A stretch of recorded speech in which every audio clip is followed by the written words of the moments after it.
విడు మొరటోడు అని వాళ్ళు వీళ్ళు ఎన్నెన్ని అన్న పసి పిల్లవాడు నవాడు.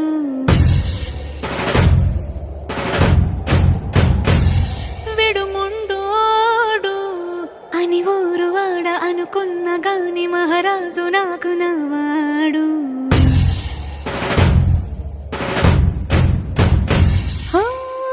మాట పెడుసైనా మనసులో వెన్న రాయిలా ఉన్నవాడిలోన దేవుడెవరికి తెలుసును నాకన్నా. సూసేకి అగ్గిరవ్వ మాదిరే ఉంటా